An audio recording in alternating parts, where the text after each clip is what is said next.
Last week, the Healey-Driscoll administration unveiled a $1.8 billion plan to jumpstart the production of homes and make housing more affordable across Massachusetts. We've got over 70,000 residents living in our public housing, and a lot of those are folks who are seniors who we want to make sure they have an ability to age in place with dignity and respect. And it's one of the reasons we're so jazzed up about the investments we're making through the Affordable Homes Act, the Commonwealth's largest investment in housing at all levels.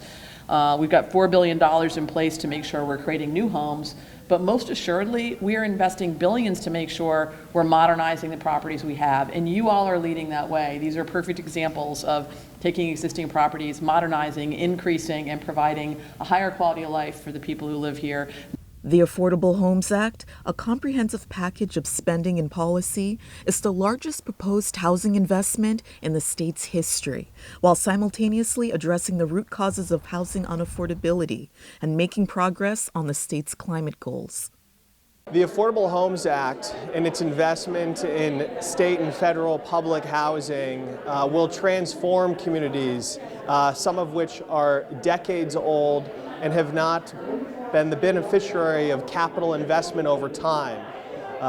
It will create homes that are livable, accessible, healthy, and bring a high quality of life and dignity to the homeowners and renters that are going to be living there.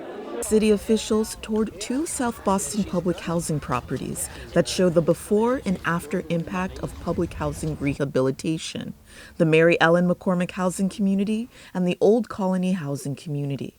The Mass Union of Public Housing Tenants is very supportive of the Affordable Homes Act in the way it will really address the backlog of disrepair in our state's public housing units. The tenants we work with talk about terrible conditions, including pests and mold, things that are very difficult to live with. So this money is really badly needed just to bring the units back up to livable conditions. Public housing affordability is more than giving families a roof over their heads. It's revamping the economy and quality of life for all state residents. If you've been to the emergency room and had to wait 4, 5, 6 hours, thank the housing crisis for that wait.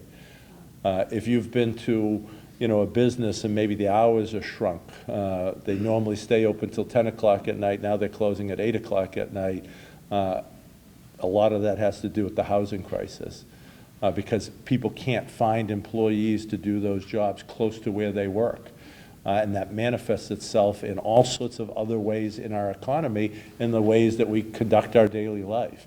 And so it's not something that we just think about, as a housing issue. It is fundamental to every other issue that we deal with as a state. Today's really about the value of every dollar that we spend on housing for our public housing residents. It's both important for us to, yes, provide a roof over the head, but also to provide housing with dignity. And these are the residents who really anchor our communities. We've got so many seniors who are only able to stay in the city of Boston because of public housing. We've got families who are only able to raise kids because of public housing. And we want those kids to grow up in great units and with wonderful amenities and parks and access to programming, and that's really what this type of investment can deliver for people.